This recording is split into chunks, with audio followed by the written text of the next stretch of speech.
Bonjour et bienvenue dans cette édition du Best of de Sur le Net, l'émission qui rend l'actualité internationale toujours plus nette. Au programme cette semaine, la multiplication des data centers en région parisienne inquiète les citoyens français. Retour sur les sujets les plus marquants de la semaine. Et la vidéo qu'il ne fallait pas rater cette semaine.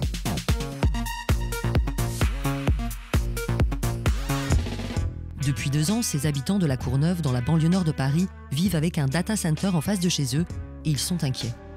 Pour moi, c'est un hangar qui contient énormément de produits dangereux. Il y a du fuel, il y a 8 salles de batteries reliées entre elles et c'est extrêmement dangereux. La moindre étincelle et c'est le feu d'artifice. Mais ce n'est pas pour faire la fête, c'est le feu d'artifice avec des morts. Parce que nos habitations sont à 10 mètres. Beaucoup trop près. Nous ne sommes pas contre les technologies, bien sûr. On n'est pas contre les data. Absolument pas. Il faut que ça se développe, mais pas devant les habitations. Pas au milieu des habitations. Ce data center est équipé de citernes pouvant contenir 280 000 litres de fuel pour alimenter des moteurs en cas de coupure de courant. D'ici quelques années, sa surface sera multipliée par 2 et c'est contre ce projet que les habitants se sont réunis en collectif. Des nuisances pour les riverains et aussi un problème d'énergie pour la commune. La Seine-Saint-Denis détient le record de concentration de data centers en France et de nouveaux sites doivent être construits dans ce département pour répondre aux besoins croissants d'Internet. Les data centers sont là pour héberger des serveurs informatiques. Donc un serveur informatique, c'est un ordinateur qui est tout le temps allumé et qui répond aux besoins que nous avons, nous, citoyens. Par exemple, quand on va utiliser une application sur son téléphone mobile, il faut savoir que les données de cette application vont venir d'un data center et vont transiter par un réseau informatique. Bien évidemment, des téléphones mobiles, des ordinateurs individuels, etc. pour jouer en ligne, par exemple, il y en a de plus en plus. C'est sur une pente extrêmement croissante. Par conséquent, il y a un besoin de plus en plus important de serveurs informatiques et donc de data centers. Quand on regarde les équipements du Grand Paris d'ici 2030, un quart de la puissance électrique supplémentaire installée pour le Grand Paris, qui doit être installée pour le Grand Paris, un quart de cette puissance électrique supplémentaire doit servir aux data centers. La consommation électrique annuelle des data centers dans le monde équivaudrait à la production de 30 centrales nucléaires. Les opérateurs tentent aujourd'hui de trouver des solutions plus durables. Charge à nous, concepteurs, exploitants de data centers, d'être le plus économe en énergie possible. Par exemple, on va suivre de très près les révolutions technologiques en termes de serveurs informatiques pour voir si on ne peut pas bénéficier de serveurs qui consomment beaucoup moins, qui sont beaucoup plus simples. Mais la construction de data centers plus écologiques n'est pas la seule réponse aux problèmes énergétiques qu'ils posent. Il y a de plus en plus de data centers et ils ont tendance à être de plus en plus gros.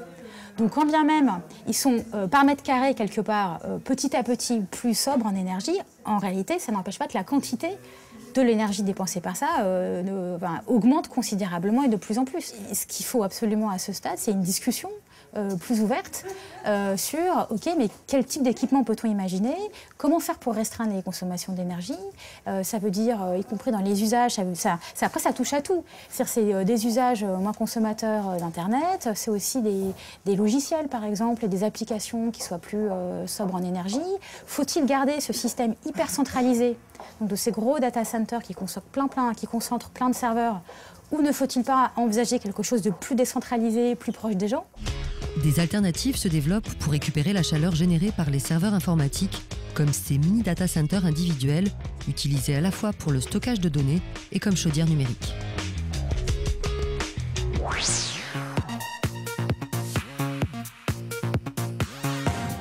Save Kobani, sauvons Kobané en français est le hashtag dont se servent actuellement de très nombreux internautes dans le monde pour afficher leur soutien aux habitants de la ville kurde de Kobané assiégée par les djihadistes de l'organisation de l'État islamique.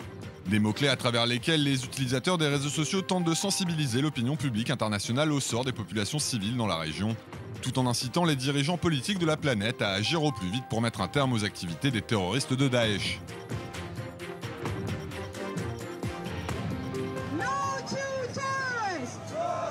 Une importante mobilisation en ligne en faveur des habitants de Kobané qui s'est également opérée ces derniers jours dans les rues de diverses grandes métropoles du monde.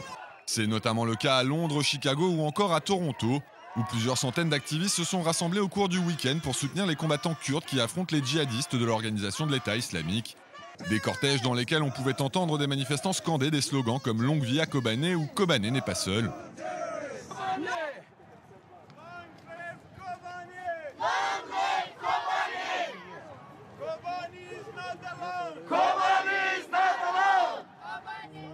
Et si certains choisissent d'exprimer leur solidarité avec les habitants de Kobané dans la rue ou sur les réseaux sociaux, d'autres font preuve d'un peu plus d'originalité pour leur apporter leur soutien.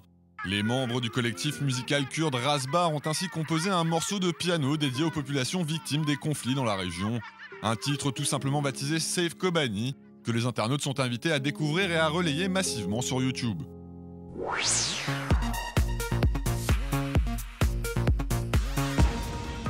Des arbres déracinés, des échoppes éventrées, l'aéroport de la ville de Visakhapatnam complètement dévasté avec une partie de son toit arraché. Ces images amateurs qui circulent sur la toile illustrent l'importance des dégâts provoqués dimanche par le passage du cyclone Hudhud dans l'état indien de l'Andhra Pradesh. Une catastrophe naturelle dont l'évolution a largement été suivie et commentée sur les réseaux sociaux du pays. Ainsi, si beaucoup d'internautes indiens ont tenu à publier des clichés témoignant des destructions causées par le cyclone Hudhud, ils sont également nombreux à avoir partagé en ligne des vidéos filmées au moment où les vents violents s'abattaient sur les côtes est du pays. Des images très spectaculaires qui permettent de se faire une idée de l'intensité des intempéries qui ont touché l'Inde dimanche.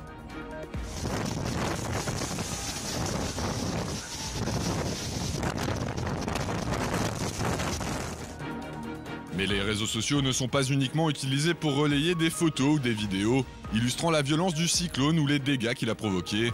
Les citoyens indiens s'en servent en effet désormais pour organiser l'aide aux milliers de sinistrés.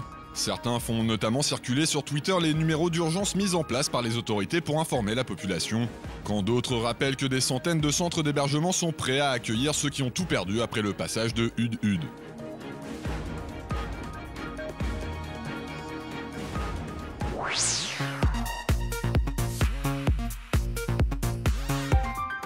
Après plus d'un mois d'absence totale dans les médias, Kim Jong-un a fait cette semaine sa première apparition publique. Comme on peut le voir sur ces images publiées mardi 14 octobre sur le site du Rodong Sinmun, le journal officiel du régime.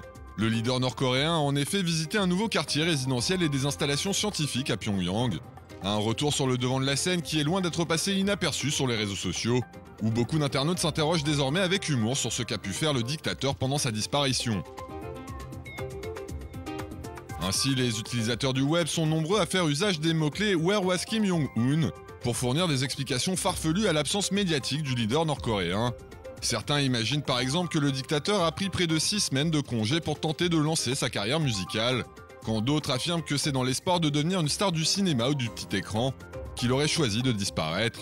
Des commentaires décalés généralement accompagnés de photomontages plutôt réussis mettant en scène Kim Jong-un dans des situations toutes plus loufoques les unes que les autres.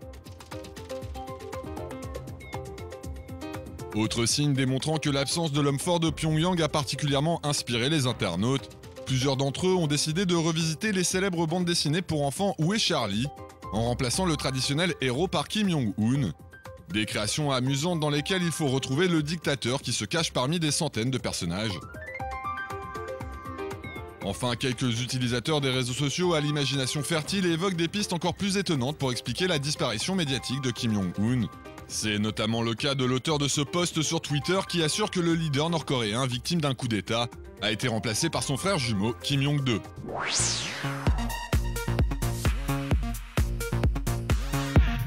Se jeter du toit d'un gratte-ciel de Kuala Lumpur pour rejoindre un autre immeuble situé à quelques centaines de mètres et atterrir dans une piscine.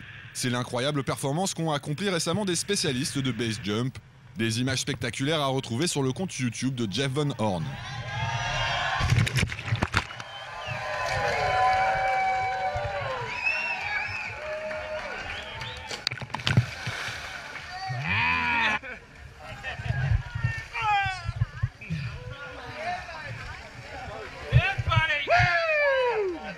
That shit full on, bro. That shit is...